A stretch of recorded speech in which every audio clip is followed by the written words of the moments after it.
Hi, and welcome. We're going to give folks another minute and a half to pop in. I see our numbers of participants are steadily rising, so we'll give folks maybe 1.5 more minutes to get in the room, and we will begin shortly. Just a few things to note that uh, this webinar will be recorded. You'll get it after the webinar, but I'm going to go over logistics as soon as we start. But grab yourself another cup of coffee or water, and we'll be with you soon. Thank you, everyone.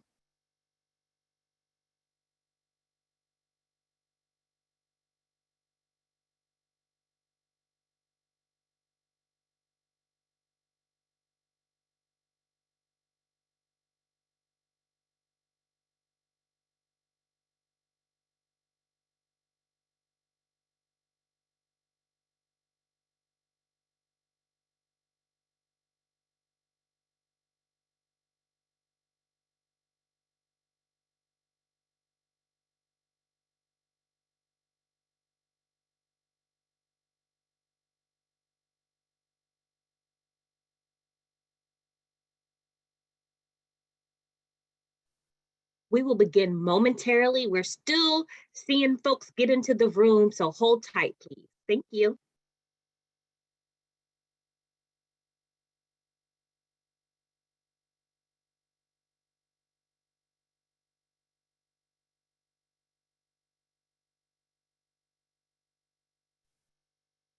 All righty. Good morning and good afternoon from wherever you are joining us. My name is Rachel Gibson, and I'm with the National Center for Victims of Crime. We are delighted to have you at today's webinar, Pretrial Justice and Intimate Partner Violence, a National Portrait. Before we begin, a few logistical items. First, participants are in listen-only mode, which means we should not be able to hear you, but you should be able to hear us. There's live transcripts happening at the bottom. If you need that, feel free to turn that on where the little CC button is located at the end. If you cannot hear the presenter speaking or have any other technical difficulties, please let one of our staff members know in the chat. Please note, because I see questions coming in already, you will receive a copy of this recording and any materials that our presenters give us, as well as an evaluation within the next couple of weeks. So be on the lookout for that. Unfortunately, we're not able to give out CEUs or certificates for this webinar.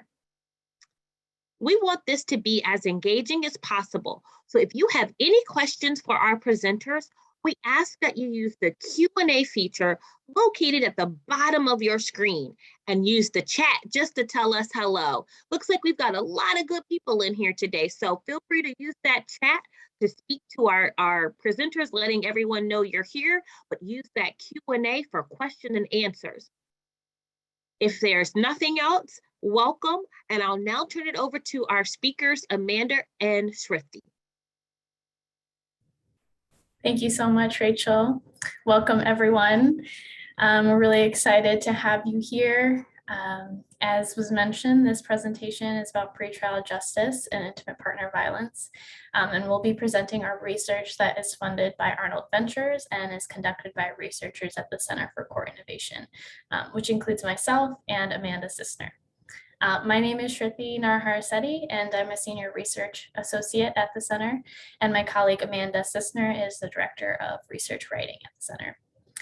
Throughout the course of our conversation today, if there are any questions, as was mentioned, please feel free to let us know. And as was already mentioned, please be sure to put them in the Q&A function at the bottom of your screen. And we'll try our best to get to them at the end. All right, so let's get started. So why should we study IPV in the context of pretrial reform? So I'm sure many of you already know on this webinar, there is a national movement towards pretrial reform. And this is taking many forms across the country. Some examples include statewide bail reform in New York, in New Jersey, and in Alaska. And some of those reforms eliminate cash bail for a broad range of charges. Some other examples include statewide application of a pretrial risk assessment to inform release decisions in New Jersey and Indiana. Others include prohibitions on detaining individuals due to their inability to pay in several states, including Arizona, California, and New Mexico. There's the abolition of cash bail in Illinois. And in Ohio, there's a Criminal Rule 46, which calls on courts to release individuals to the least restrictive conditions that will reasonably assure either appearance in court or the safety of any person or community. And in addition to that, we see that within this context of pretrial reform, jurisdictions across the country are really grappling with that question of how reform might be impacting the safety of cases in intimate partner violence. And this includes increased importance because we know that there's often early dismissal of intimate partner violence cases, and the pretrial stage is really often the only meaningful time that intervention can occur. In addition, for a lot of survivors and their interaction with the accused, this can be an increased risk immediately following arrest for any types of kind of retaliation or harm that can be caused. And so we're kind of thinking about this research within this larger context, and is the reason that we decided to focus on it for our research. We consider that even if a community has robust community resources, there still might be calls to police in cases that enter the traditional criminal legal system. And so for that reason, our research focuses on how jurisdictions are responding innovatively to these beginning stages of a case, and when victims and the accused might also be the most vulnerable. Given all of these factors and this related context that we just shared, this is what we call exploratory research that we conducted at the center. And it really tries to focus on understanding the state of the field and learning from jurisdictions across the country. So what did we do within our research? This research contained kind of three major components. We'll only be focusing on two of them during our presentation, which is a national survey that we conducted and case studies. And there was a third component, which is a literature review and a meta-analysis done by some researchers at John Jay College in New York. So the national survey that we conducted, the main research question that it was seeking to understand is how are jurisdictions across the country addressing the challenges of IPV cases in the context of pretrial reform. And then the case studies, we wanted to be able to kind of take a closer look at what some of those jurisdictions are doing and really understand what innovative practices they're implementing, and kind of get more of a qualitative sense of how they're grappling with these questions. So that focus of the case studies was, are there other promising strategies to address to be gleaned from the field? The way that we conducted the survey is through a purpose of sample, which basically means that we drew our sample from jurisdictions that we knew to be undertaking general pretrial reform. We sent this out to jurisdictions through a recruitment strategy, including a NAPSA listserv, the Safety and Justice Challenge community, if folks are familiar with this initiative, the APPR community, among other networks. And when we fielded this survey, unfortunately, it overlapped with the onset of COVID. And so we assumed that a lot of jurisdictions were really busy and may not have been able to respond. Despite this, we received quite a bit of feedback, and we're happy to share some of those results with you.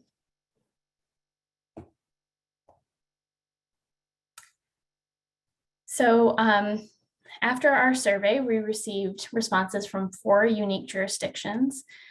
Some respondents from the same jurisdiction may have responded, and we tried our best to aggregate those results. And on this map, you'll see that there was several states that had respondents, and the color of the state corresponds with the number of surveys that were conducted from that particular location. So you'll see that Washington has the darkest orange color, and that means that we had 5 jurisdictions that responded from Washington state.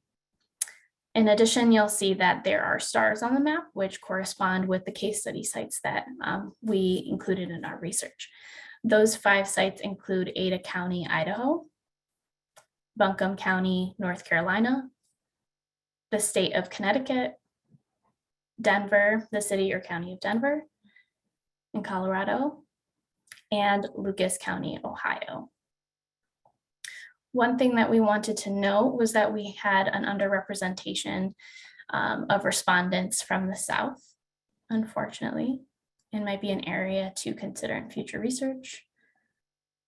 And the types of jurisdictions that responded to the survey spanned a wide range. So about a third were from large urban jurisdictions, a third were from smaller urban jurisdictions, and a third identified as rural jurisdictions. Next, I'll turn it over to my colleague Amanda to share some of the survey results.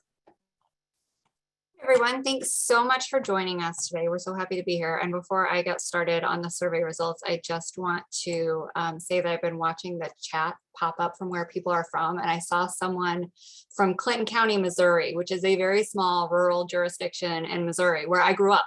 I live in New York now, but I was very excited to see someone from Clinton County, Missouri is here. So anyway, all right. So as Shruti said, we targeted specifically jurisdictions that we knew were undertaking pretrial reform efforts, that they were generally already involved. So it's not surprising this bar chart represents the number of survey respondents who said that they're already implementing some sort of general pretrial reform, nothing IPV specific, but just general IPV reform. So 95% of our survey respondents already had something going on in terms of general reform efforts, either something that was pretty new or something that was well established. And then a remaining 5% had something that was in planning but hadn't yet been implemented.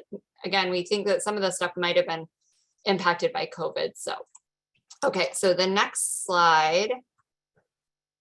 We asked survey respondents whether they had something in place or were considering reform efforts specific to cases of intimate partner violence. And so we see that 43% did not have anything going on, and an additional 20%. So a total of 63% hadn't adopted any IPV specific pretrial reform, but might have been considering it. And then about a third, a little over a third, had already implemented some sort of pretrial reform specifically addressing cases of intimate partner violence.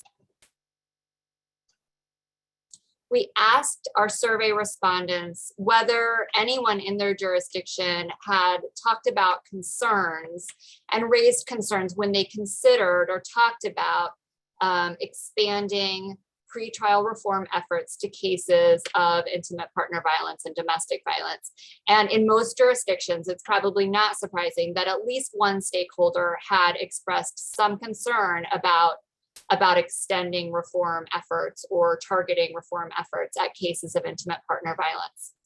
The types of concerns that we heard were anything from a general concern about increased risk to victim safety. That was certainly by and far the largest. A belief that protective orders issued by the court aren't sufficient tools to curtail future violence. A lack of IPV specific assessment tools to inform release decisions. And we're not sure, it's hard to tease out in survey data whether that lack of access to IPV specific assessment tools is because the jurisdictions felt that they didn't have them in hand, or because they didn't have enough information about which one to choose. Another concern that people raised was that there were not sufficient mechanisms to keep victims safe and informed of decisions, things like when the individual charged with IPV is released, and that there wasn't enough information sharing to keep key players aware of whether there were violations. So could survivors get information back to the court, back to pretrial services if there was a violation, so that those mechanisms just weren't in place. Respondents pointed to a lack of appropriate community-based treatment and support options in their communities, and a discomfort with the potential lack of accountability for those charged with IPV, even though these are individuals who have not been convicted, that it sent a message of a lack of accountability to those charged. All right. So this next slide, we asked our respondents to identify what were some typical points in the process when individuals might be released. What is the earliest possible point that they might be released? Now, these percentages do not add up to 100 because the way we asked the question was, what is typically used in your jurisdiction? So they could select more than one. They could say, yes, we often use this, we often use this. So these orange bars here represent just what is happening in non-IPV cases. When might people be released? And you can see that they're kind of all over the board. They're likely to be released by law enforcement, either at arrest or at booking. There might be some diversion, a little bit less used in these types of cases, or they might be released by the judge at their first appearance. Okay, so the next slide, these blue bars represent what happens typically in intimate partner violence cases. And you'll see that the blue bars are lower on a lot of these things. And what that means is that in general, the initial pretrial response to IPV cases is more restrictive than in the non-IPV cases. So they're less likely, these jurisdictions that responded are less likely to use things like released by the police either prior to arrest, at arrest or prior or at booking. They're less likely to be released through any sort of prosecutor-led diversion. And the most common response in these jurisdictions is that the individual is arrested, they're put in jail, and then they won't be released from jail until they have appeared in front of a judge for their arraignment or their first appearance. Okay, so we have notes from the field, and we're going to have a lot of these later on, but this is from one of our case studies that had developed a specialized pretrial diversion approach. The state of Connecticut has adopted statewide a pretrial diversion program specifically for intimate partner violence cases. Only those who are arrested on their first misdemeanor IPV charge are eligible for it, and they are offered the opportunity to complete a 9-week family violence education program. And this is kind of, similar to a more traditional, what we would call batterer program or abusive partner intervention program. But instead of the more standard 52 weeks or 26-week program, because it's pretrial, because no one has been convicted of anything, it's 9 weeks, and it's not part of a plea deal, it's 9 weeks. If the individual successfully goes through this 9-week program, completes it, and then stays in general compliance, so they don't violate the protective order, they don't have another arrest, they follow all the conditions of their release for just over a year, then they typically have their charges dismissed. So this is one strategy that one of our case study sites has implemented. All right. Again, this is looking at jurisdictions that said that they typically use this. And what we're looking at now is, how do people get out of jail? What is the mechanism that that people typically are getting out of jail on? So these orange bars are, again, the just general cases, not including intimate partner violence. And you can see that that jurisdictions reported a lot of use of release on recognizance, release on cash bail, secured bond, or unsecured bond. If we look, when we look at the use of these release mechanisms in cases involving intimate partner violence cases are less likely to be released through the least restrictive means. So those release on own recognizance and those unsecured bonds that don't require money behind them, jurisdictions are less likely to use those in cases of intimate partner violence than they are in other cases. Just a note here that we are, again, a reminder that we talked to jurisdictions that we knew had already undertaken pretrial reform efforts. And even given that, still 3/4 of them for both the regular non-IPV cases and the IPV cases report that they're still very typically using cash bail in these cases. So that's just kind of an interesting aside. All right. Common release conditions. What's happening when folks get out? What are the conditions of their release? Orange bars, again, non-IPV cases.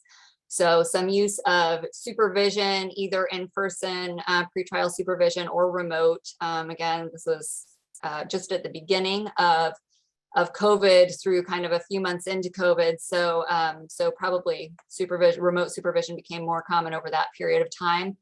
Some use of electronic monitoring, no contact orders, non-harassing orders, very little use of firearm relinquishment or program mandates as a condition of release. All right. And in the IPV cases, you can see some starred differences there. So following the initial bail hearing, conditions of release look remarkably similar in IPV and non-IPV cases, with those few starred bars as the exception. So not surprisingly, there is much greater use of protective orders, both no contact orders and non-harassing protective orders, and firearm relinquishment in IPV cases. There's also less use of remote supervision reported in IPV cases. If they do get pretrial supervision, they're being asked to return in person to report. Sorry, just a second.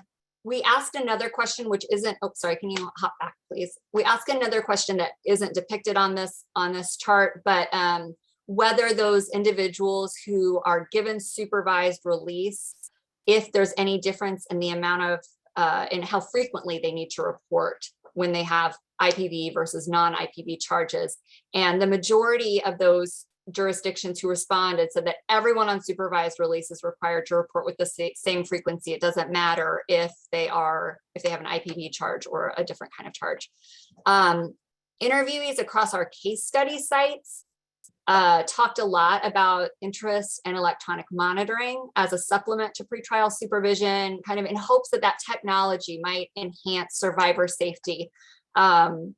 And so we heard a lot about electronic monitoring, even though it's, I guess, 58% of them say that they're using it. So that's more than half. And we did hear about some of them using it in our case studies. I will just say that the evidence on electronic monitoring, there is a little bit of research on it in general populations. There's really not research on it in intimate partner violence, whether it actually promotes victim safety. And there are a lot of concerns around the additional surveillance that electronic monitoring brings on. So, all right. We asked about whether jurisdictions are using intimate partner violence specific risk assessment tools to inform pretrial decision making. Only a quarter of the responding jurisdictions are using an IPV specific risk assessment tool. So that's like a risk needs responsivity model kind of assessment that tells what an individual's risk of rearrest and or non-appearance in court. Just under a quarter of the jurisdictions report that they are using such a tool to inform their decision making in the pretrial period. This is in contrast to kind of a more broad spread use of general risk assessment tools in these same jurisdictions. So 89% of the respondents said they're using a general tool to inform their decisions about release and conditions of release, supervision levels, whether someone will be put on pretrial supervision or detained. When we asked them which assessment, ODARA, which is the Ontario, I have it written down somewhere. Ontario Domestic Assault Risk Assessment Tool was the most commonly used. Danger Assessment, DVSIR, and then some others that were kind of homegrown by the jurisdictions themselves.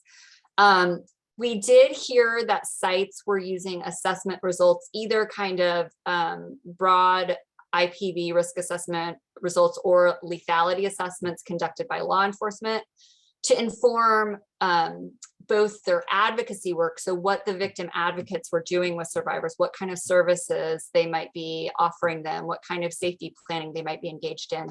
And the other place that we did hear more that they were using assessment results was to inform the stipulations of any protective orders. So it's not that jurisdictions weren't using the information at all, but not very many of them were doing the assessments, only a quarter, and they were using the information for different things. All right, Shruti, I think that's back over to you. Yes, thanks so much, Amanda. So following up on what Amanda just shared about the survey results, we're going to take a little bit of a closer look at the case study sites and see how the examples from their jurisdictions kind of correspond with what we found in the survey findings. So as far as using risk assessment goes, with the case study sites, we found that 3 of the sites use a law enforcement lethality assessment. And then the way that they use this is that for high risk cases, they usually initiated a special triage advocacy response. And that could look like a few things. It could look like having the law enforcement officer call an advocate right on site and having the advocate connected to the survivor on the spot on the phone and being able to share resources that way.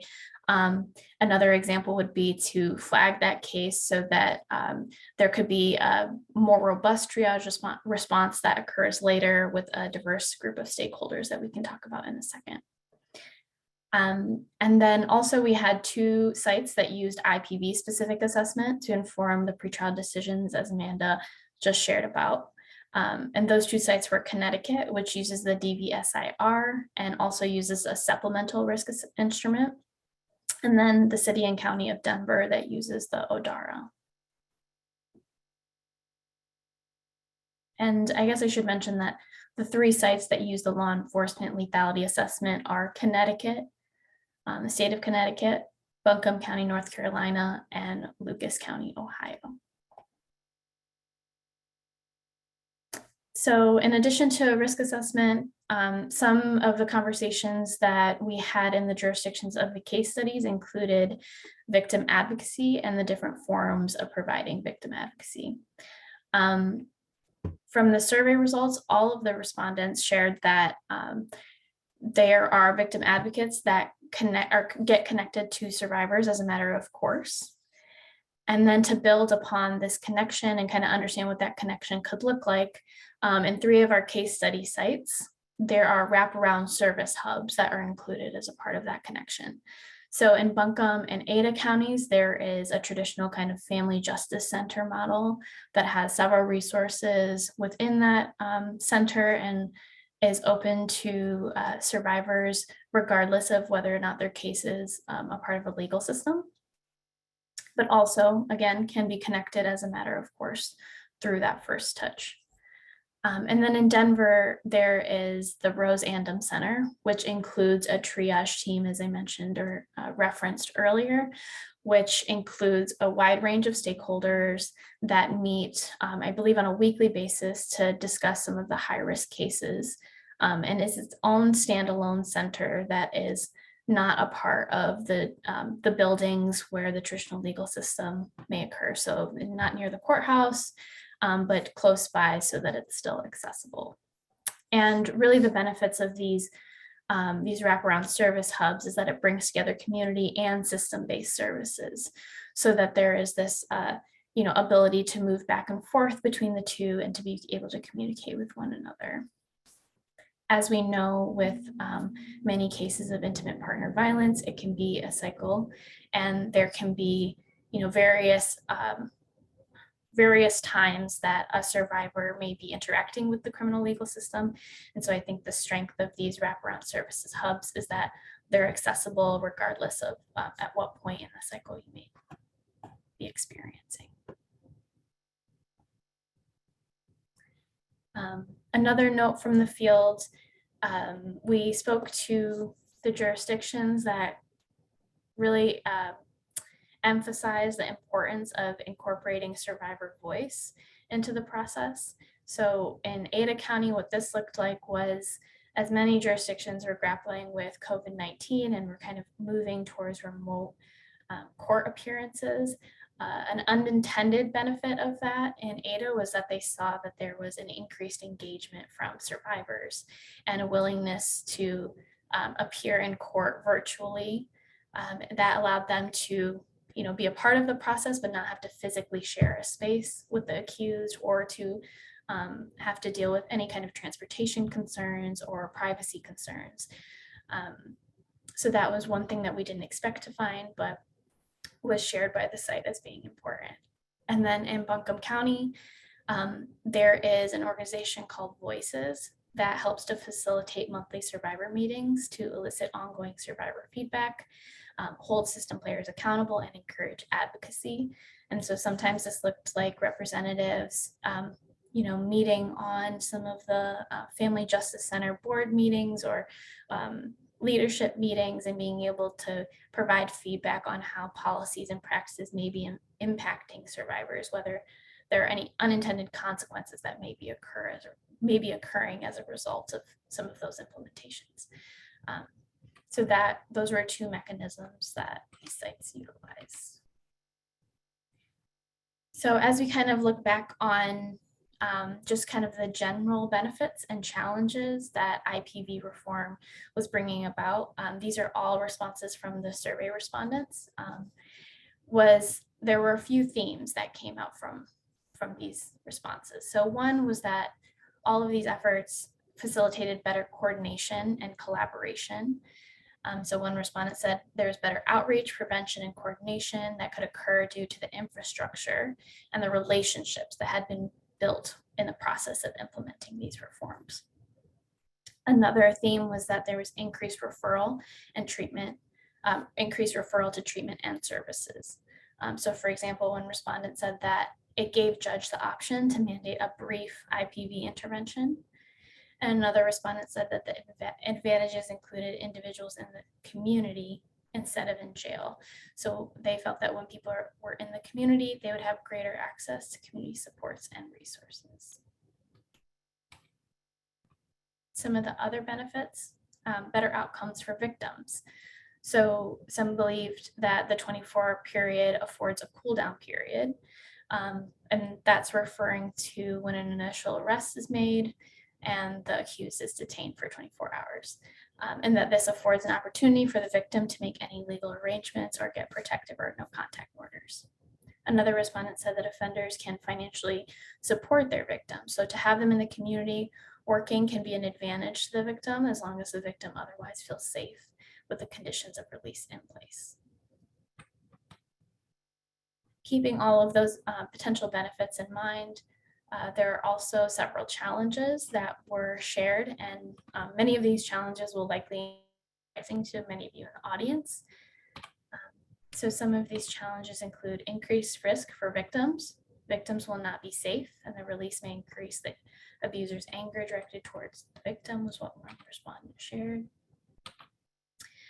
There could be inadequate resources for supervision within the community. So an offender or the accused might be released on recognizance. And for repeat offenders, they felt that this did not work when the pretrial release is not supervised. Additional challenges is the potential perception of a lack of accountability. So most are released with just a criminal stay away order. Those orders are often not uploaded into the police's database, and communication with the victim and the communication with the victim is not consistent. So they are difficult to enforce, was one example from a respondent jurisdiction.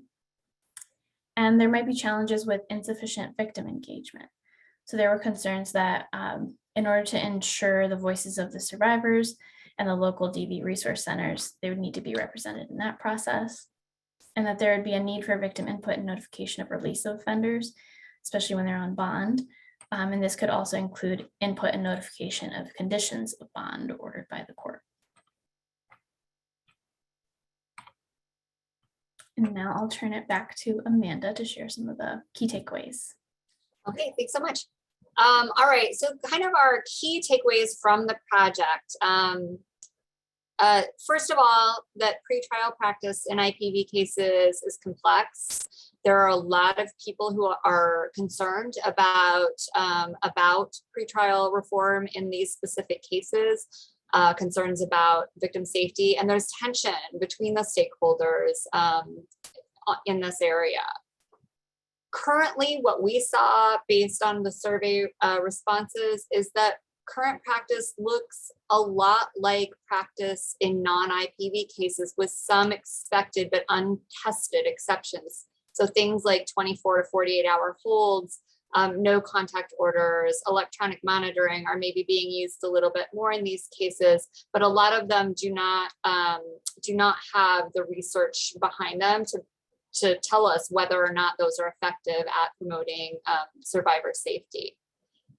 Use of those IPV specific risk assessment tools is not what's widespread to inform decisions at the pretrial period. Things like decisions whether to release or detain, decisions about pretrial supervision and conditions of release in these cases. That's not what IPV risk assessments are being used for, and they weren't being widely used by this population anyway. All right, we had a lot of limitations to our study. This is one of the frustrations with research is it's an iterative process, and you answer a little bit of a question with a little bit of with each study. So there are limitations to every study. Our survey, we specifically tried to target those individuals who we felt would have the most information about the pretrial process. So our survey responses were largely from prosecutors' offices, pretrial services, and a handful of victim advocates. We did not survey at all defense representatives, and we did not engage any survivors in the conversation, in the survey responses. We did speak to some survivors in the case studies, but that was not really who we thought would have the most information about the policies in the jurisdiction. Surveys just aren't great at capturing nuance and complexities. Yes, no, check all that apply. It just can't get to the story behind why jurisdictions are making these decisions or really what's going on. That's why we supplemented it with the case studies. But of course, that's also, we visited a certain number of sites, and so we didn't hear everything that's happening in the field. And then finally, this study was really system focused, and that's what we set out for it to be. And we really, we're interested in these conversations about the system, but that means that we had not a rich amount of information about what's happening in community-based alternatives. What are those options? What kind of outside of the system solutions are jurisdictions across the country either incorporating into their response or using instead of a system-based response. So the next slide is going to throw up our contact information. We are happy to answer any questions that you think of later.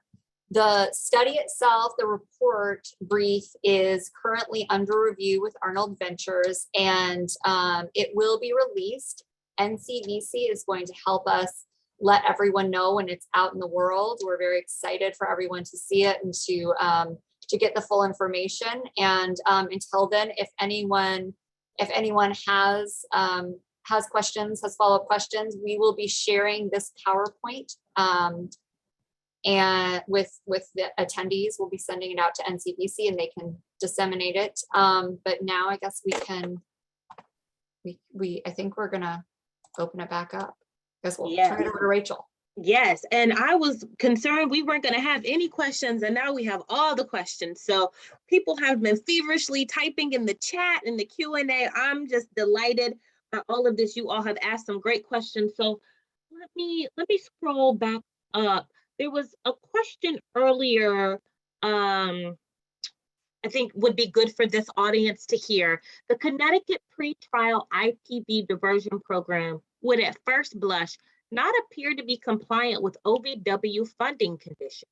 I know a lot of our participants get that funding. Do you have any more information about whether or not that is the case? I guess I think maybe this is in reference to OVW restrictions on diversion programming. Is that so I am not an expert in this area at all. I know that members of our gender and justice team would definitely be able to field that question, and I would be happy to put someone in contact with them. I think that stipulation may have changed in recent years, but I'm sorry, I don't know the answer for sure. No problem. There was a question Did they talk about why updated stay away orders were not updated in police databases? A little bit, yes, we did hear a little bit about this, and I think that this is not. It wasn't just police, and that wasn't the only place we heard about it, but just that these systems very often don't speak to each other. That especially when it's entered into a database somewhere, that database might not be available to everyone, or there just aren't systems in place. Some of the communities that we talked to had a strong coordinated community response in place, and they did have people who were talking to each other more, but there are often those lapses. There are often just those places where that information doesn't get shared, where one small computer-based program just doesn't talk to the other ones. And so that information is just difficult to come by. Mm-hmm.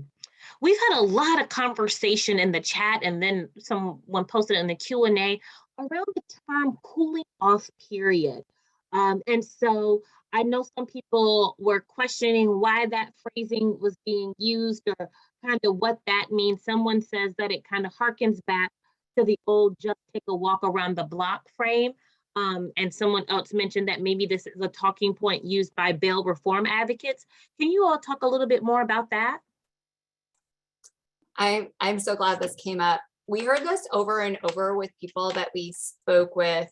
It comes up a lot in my experience about people's belief in why jail is the right decision. And I've looked and I have not been able to find, research that backs this up. I really want to do a study about whether this belief that we just heard anecdotally come up, and this is not the first IPV project I've done, and this is not the first time I've heard this, that there's this belief that holding someone that will give them a cooling off period. I don't think there's evidence behind it. I would love it if someone could point me to the study that says, oh yeah, it's definitely been shown to be effective. But yes, it very much is that idea of take a walk around the block, get some fresh air, take a break. But we also know that there are real ramifications of sitting in jail, of trauma, of job loss, of, just negative consequences for everyone. So I would love to see research around it. Yeah, I think that's a great point. So we had another question that I thought was really good. Complex feels like the best way to kind of talk about this. This person says they feel that assessments have limitations due to some biases in the creation of the assessment. Is there any work around the use of assessment and taking into account bias in them, including like previous history, ethnicity, assessments being created from hetero relationships, etc.? Shweta, I feel like I'm jumping on all these, but No, go for it. You're doing great. there is work around this. I don't know specifically about research on bias in IPV specific assessment tools. It is definitely a limitation of assessments. It is something that needs to be considered. I can send one of our colleagues a couple of years ago took a close look at some of the general assessment tools and looked at racial bias and how it plays into those tools. Yes, it is a huge asterisk in our encouragement for jurisdictions to consider these. I think, my general feeling is it's one tool in the toolbox. And the IPV specific tools, I don't doubt have many of these same qualifications and concerns. The study that Arnold funded along with this study conducted by researchers at John Jay looks at a number of the IPV specific risk assessment tools and to see which of them are best at predicting future violence. That study will be coming out probably about the same time that ours comes out. And they looked at, I can't remember, I think it was a total of 15 or 16 instruments to see how well they perform. And they also in their findings will highlight some of the logistics of implementing these assessment tools. But yes, yes, it is a big problem with assessment tools.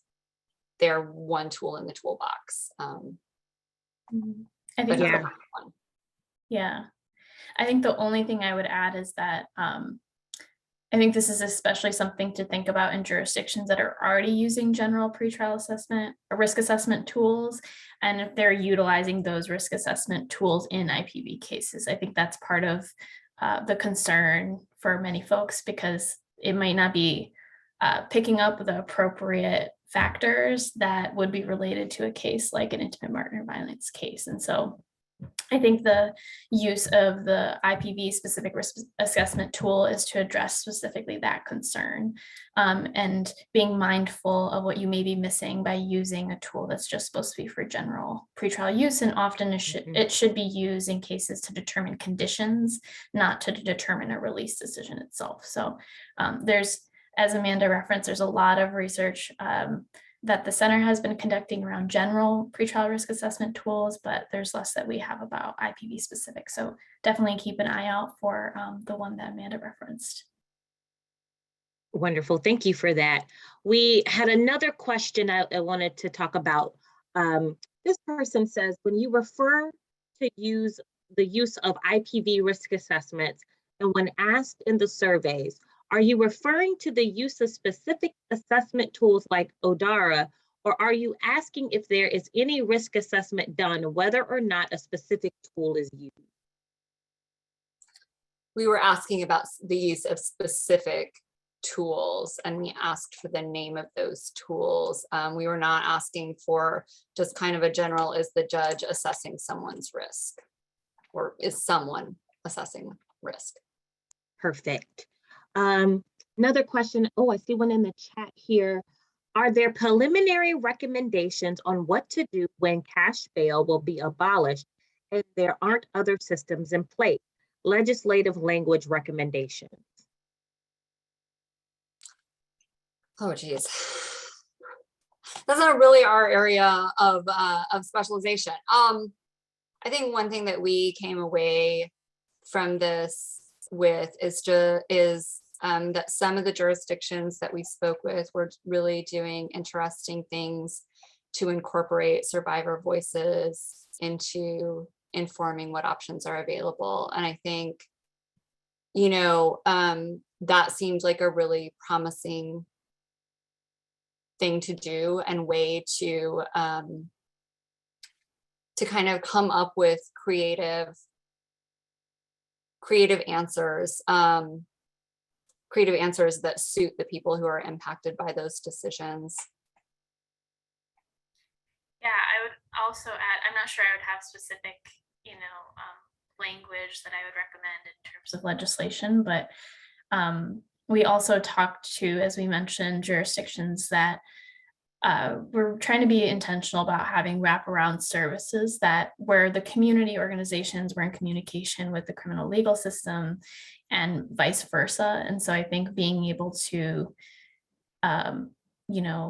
really develop and invest in community resources that can respond to some of the root causes of the cycles of violence, and being able to minimize the harm that may be occurring as a result of cases going through the traditional system, maybe one approach to kind of responding to any changes in cash bail. But I think the caveat there is ensuring that there are enough community resources, or being able to invest and create infrastructure to develop those resources, so that, both those who are accused and the survivors are able to, as I mentioned previously, kind of address the root causes of the concerns.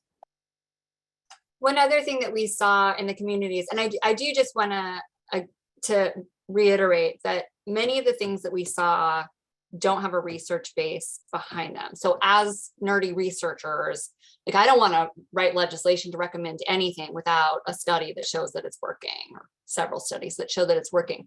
But one of the things that we saw in a couple of the communities that seemed like an interesting way to use scarce resources and to deal with the reality that sometimes there won't be an arrest, sometimes people won't want an arrest, sometimes people won't be detained, whatever, were communities where there was a triage response based on, a lot of times based on the law enforcement use of a lethality assessment.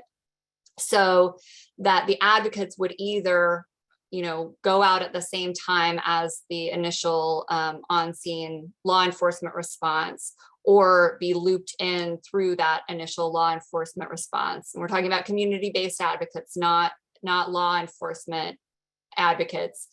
And they would, to maximize the use of, of limited resources, figure out which cases were flagged as particularly dangerous in terms of risk for lethality, and really intensively target their advocacy resources on those cases. Not that they wouldn't also give advocacy resources to every case, of course, but there was just a little bit of more of a push to do it immediately on the scene at the incident when it was appropriate. Perfect. Thank you for that. And then as we're, winding down, there was a good question that I wanted to pose if you all thought about. How does this, for IPP cases, what does this look like in jurisdictions that don't have cash bail? And did you all look at that?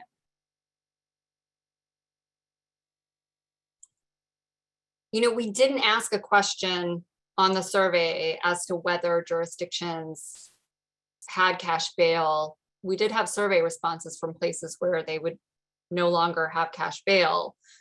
But we didn't tease out specifically what those responses look like and how they are different, if it means that folks are more likely to not be detained or not. I just can't speak to it. I think it would be an interesting area to look at in the future. And as one of our last questions, I like this one. Given how few respondents there were to the survey, what cautions or limitations would you make in terms of what conclusions anyone should take away? Yes, absolutely. We would definitely, we put this forward as an exploratory study. I would not say that these are the only things that are happening across the country. We also, just with our sampling technique, we really looked at only those jurisdictions that we knew were involved in some sort of reform. So there are many jurisdictions out there that haven't undertaken general pretrial reform, and their approaches might look very different. My guess is that they don't look, like there's more reform around IPV cases. But yes, there's a huge grain of salt. We definitely, we think that this gives a good exploratory picture of some of the things that people might be doing, but there could be, many things out there that we missed. Great. And then maybe last question, we'll see. In case studies or police you interviewed / surveyed, did they also express a need or desire to have more multidisciplinary or wraparound approach or services? Or did you sense resistance or mistrust about such an interdisciplinary approach? And then this person said this is the same question for a restorative approach. Sorry, Rachel, can you say that? Can you say that last part again? It was the same Sure. thing. This is the same question for a restorative approach. I think the difficulty in answering that question is that we weren't able to speak so much to jurisdictions about how they initially created those teams, and so that is a great question to ask. I think from conversations that we've had, or that I've had in other jurisdictions on unrelated projects when it has come up around cases of intimate partner violence, I think there may, as people may expect, there may be hesitancy and resistance in the beginning to those models, partially because different stakeholders have different things that they're trying to accomplish within their offices, and they may have interests that are butting heads with others. But from what I've seen in the examples where it's worked successfully is that when there is a continued effort to meet and just have the conversations and really work through what the concerns are and what the common interests are across the different stakeholders. That can lead to a lot of interest in continuing the conversation, and then from there really improving models and improving conversation. So that's definitely a long-term process. It's not something that I think that you can accomplish in just a few meetings. But in the case study sites that we spoke to, it seemed that they felt that once they were able to kind of establish that regular meeting and have that buy-in from multiple stakeholders, they saw that over time, the interests of the individual offices were also being met. And they were, finding that processes for serving those cases, for serving the survivors and those who are accused was more effective. So I'm not sure, I was kind of trying my best to do a large overview, but maybe Amanda can be a little bit more specific. I think that was great. I think we also had sites that had already been engaged in this work and had they had things like law enforcement was implementing a lethality assessment. These had obviously been conversations that had been ongoing in these communities for a long time. It very well could be that if we went to, just your average jurisdiction that did not have the kind of like wraparound services and family justice centers and things that we saw, these were very resource-rich communities in terms of IPV services. And probably, not surprisingly, they're the ones that have these more successful relationships and have these ongoing conversations and communities where they're engaged across agencies. Actually, as you were speaking, one thing I did remember is that several of the case study sites stated that there was some event that occurred, or maybe there was like overarching legislation, or there were community advocacy efforts that put a lot of pressure on the system to look more closely into the evidence behind different practices and to come up with strategies that may better serve the populations that they were hoping to in cases of IPV. And some of them cited that as kind of being the push to work together. They saw that what was happening in their jurisdictions wasn't working and that they needed to have more communication. So I think fortunately or unfortunately, sometimes it was a result of like a community event or like a national event. I don't know. Wonderful. Yeah. Well, we've got 2 minutes left. So just want to do some closing logistical things for everyone. Just as gentle reminder, we're not giving out CEUs or certificates. Sorry about that. We will, however, be sharing the recording and evaluation. And because you all just gave us such rich questions, we're going to share these questions with our two presenters today and ask that if they can, maybe they can give us some, responses so that we can include that in our follow-up so that your questions do get answered and you can take this and use it and implement it in some of the strategies that you're doing. We will be sending all of this out in the next few weeks. So again, if anything else comes up, you have any other questions, feel free to reach out to us and let us know. We appreciate you all joining us today. We had a great number of folks joining, and so we cannot do this work without you. Thank you all very much, and we will be in touch soon for our next webinar. Thanks, everyone. Thanks so much. Thanks, everyone.